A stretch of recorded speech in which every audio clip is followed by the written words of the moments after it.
Political Education First Roots. In a street procession. I must admit that I did have an early attraction to political events while in primary school. The occasion was Ghana's Independence Day, March the 6th, 1957. This was an historical event around the anti-colonial world, and in BG, we celebrated it with political marches in the streets. There was a march originated in Kitty and proceeding to Durban Park, which at that time was the park for horse racing on the outskirts of Georgetown. Ghana's Independence Day fell on Ash Wednesday that year, so I was home from school. Being 11 years old and well gifted in the craft of making kites, I dutifully bought the three colors of the Ghana flag, pasted them together, cut out my black star for the middle, and there I was in the parade with my self-made Ghanaian independence flag. I followed the parade for about 1 mile before realizing that it was heading away from the village and I had better return back home. In reflection, I have come to believe that this political awareness did not come from any formal education at the primary school. It came from my home. You see, my father was of the view that we were really from the Akan people of West Africa. These were the people of southern Gold Coast and the Ivory Coast, who spoke mostly Twi and Fanti. When you speak of the Akan in Ghana, you are automatically speaking of the great Ashanti city of Kumasi. My dad had a pen pal from that very city. His name was Kofi Addison. Kofi kept Dad up to date with political developments in the Gold Coast. I'm not so sure whether Dad's correspondent in Kumasi was pro-independence or anti-Nkrumah. Somehow, Ghana's independence date was communicated to me and I was not going to miss it. My Akan family roots exposed. Whether my Akan roots were myth or reality was to be severely tested unexpectedly when I first visited Ghana in 1985. I was completing an exciting assignment for the Ford Foundation in Port Harcourt, Nigeria.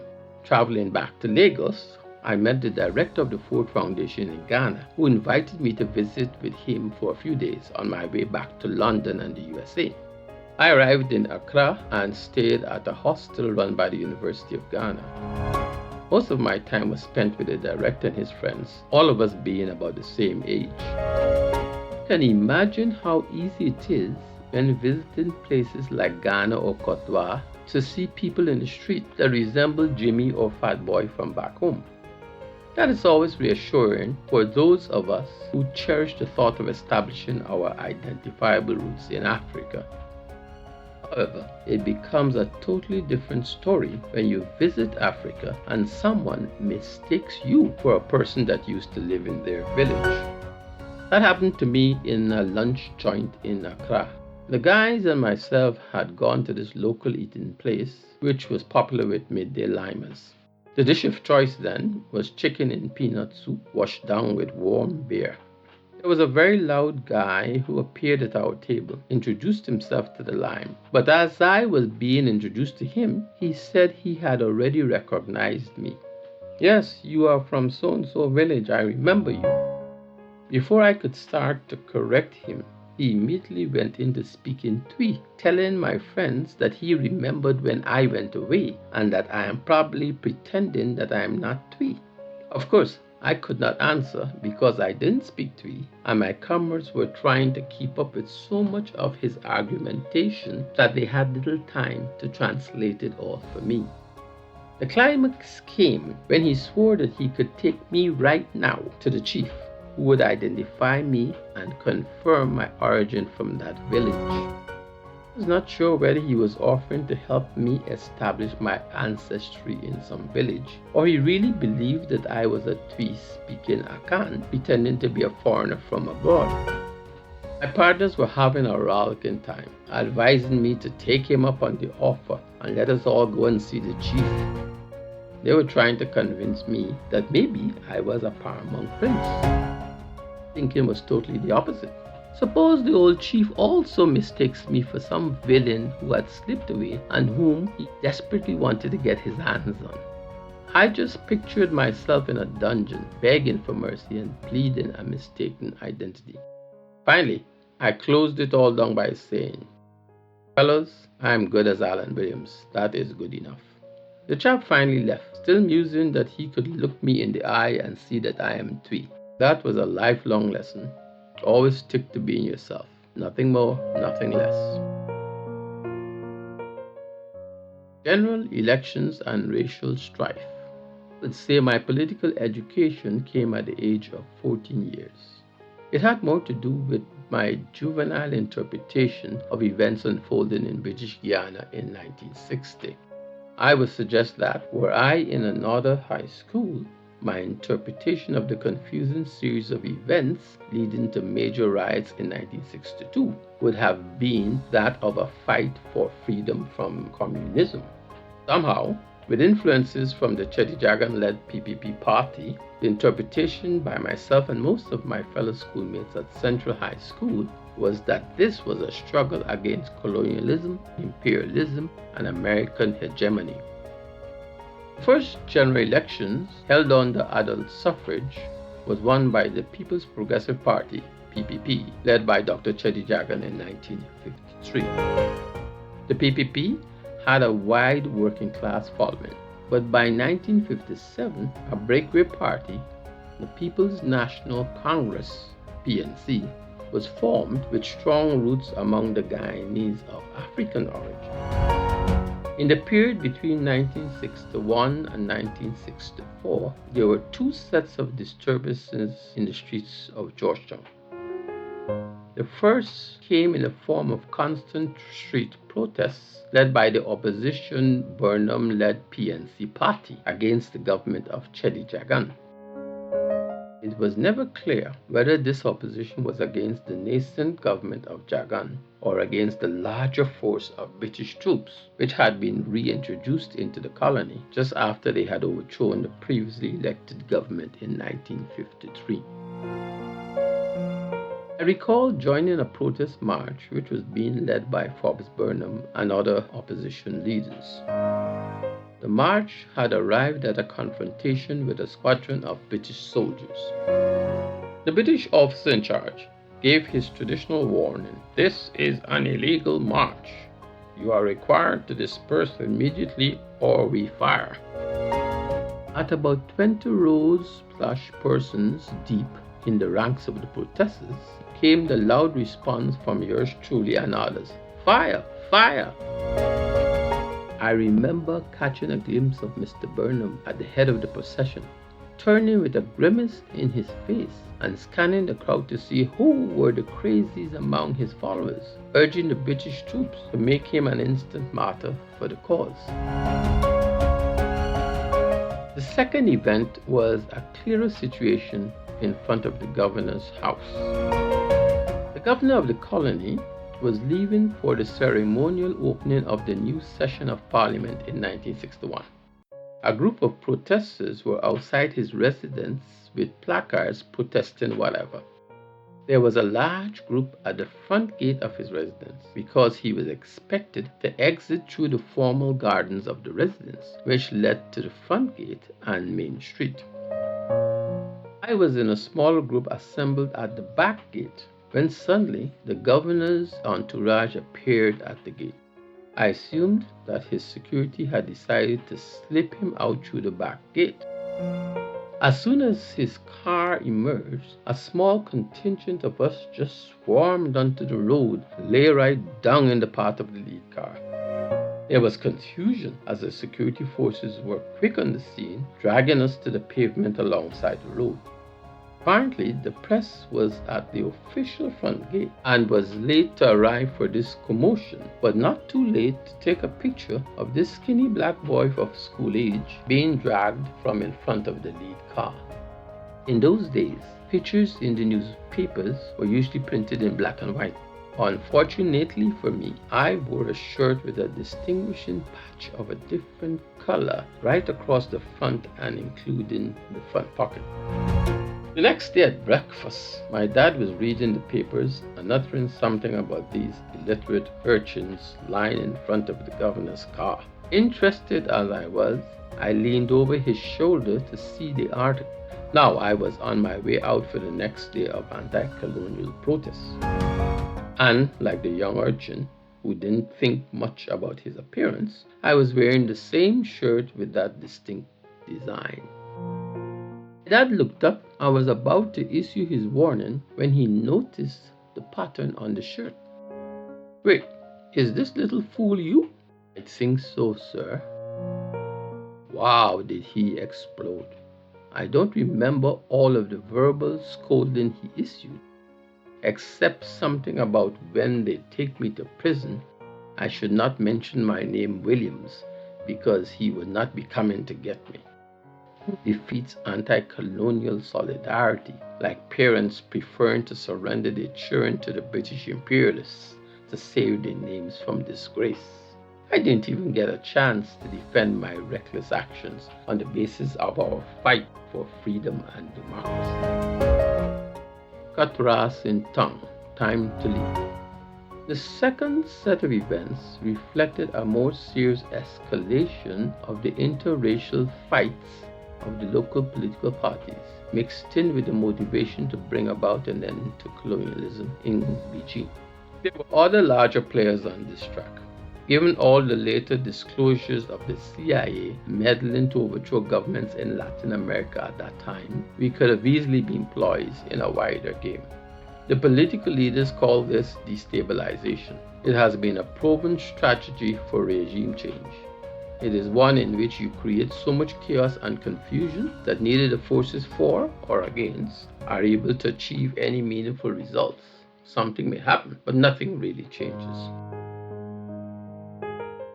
By 1962, the situation in Beijing had deteriorated into conflagrations within communities along racial lines. This was when Sparrow came out asking us to spare the hotel where all his Wabindas stay. I completed my final year of high school. I was now employed in the income tax department of the government. This was a time when race and complexion determined your chances at employment.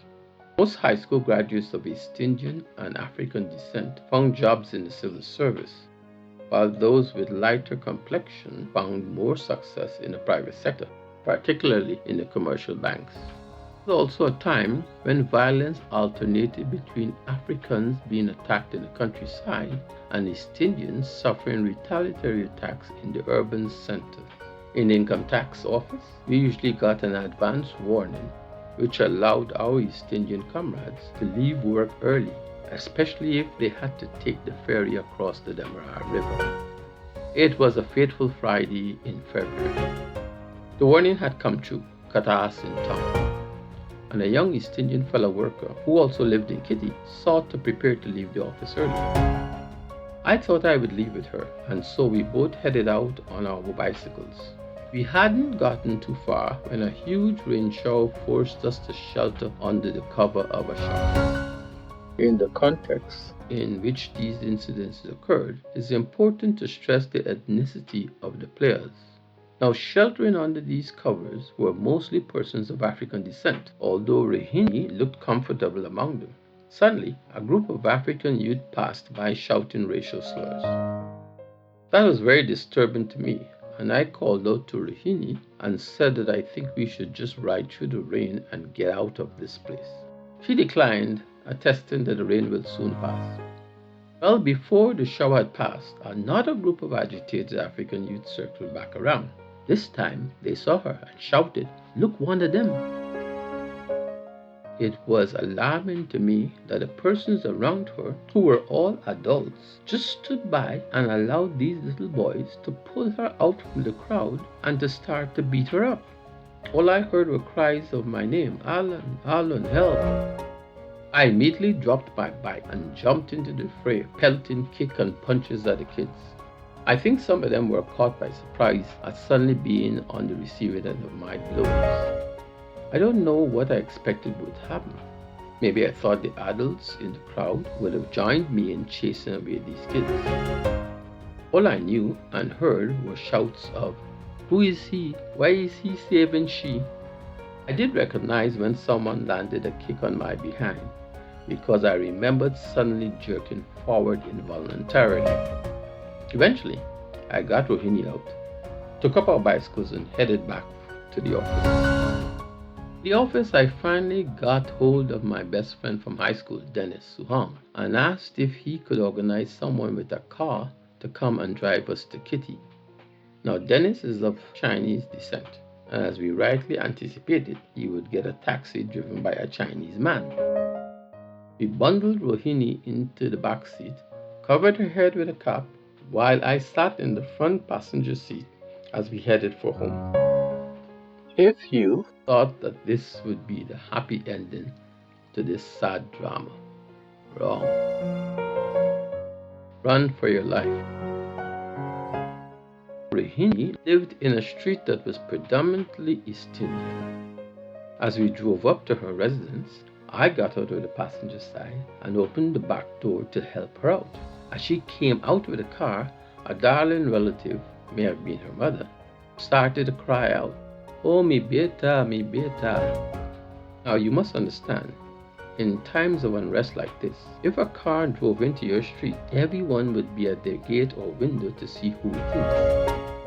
What surprised me was that the driver of the car did not wait for me to get back in. Maybe he saw something I did not realize at that time.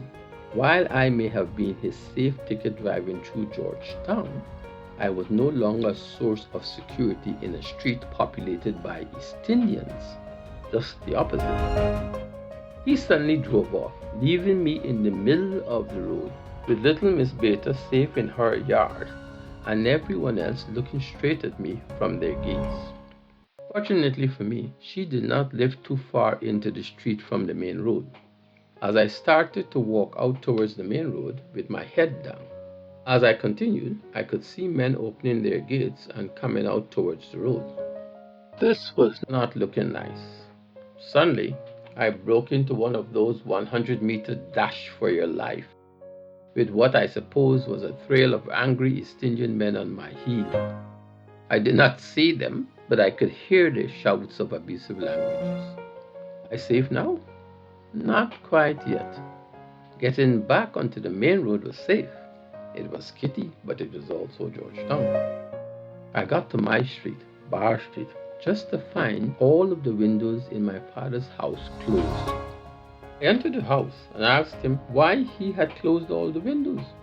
He said that our neighbor, Bihari, had come to the gate threatening to cut us up and trying to encourage the neighbors to join him. Both of our neighbors on either side were East Indians, with a few Africans across the road. I was so incensed at that point that I opened back up the windows. Immediately, Bihari bounced back to life, spewing his racial slurs at my gate. I can see that he was drunk because this guy had never behaved like this before. I decided to play drunk myself. Rushing to get my dad's cutlass, I went to the open window, brandishing my armor and shouting to the top of my voice, "You just bring your coolie ass past that gate, and I will slice your ass and throw it right there back in Bar Street." I remember was his wife and daughter rushing to drag him away as he shouted, "Y'all better hold me back before I kill this nigger cunt." That night, I retired to the shower to clean up. And it was only then that I realized I was washing off spit, which obviously came from the African bystanders sheltering in the rain, and sweat produced from escaping the East Indian lynch mob in Rohini Street. At this moment, it hit me like a ton of bricks. I had to get out of this place. This was not the anti-imperialist struggle I had signed up for. This was pure chaos and asininities.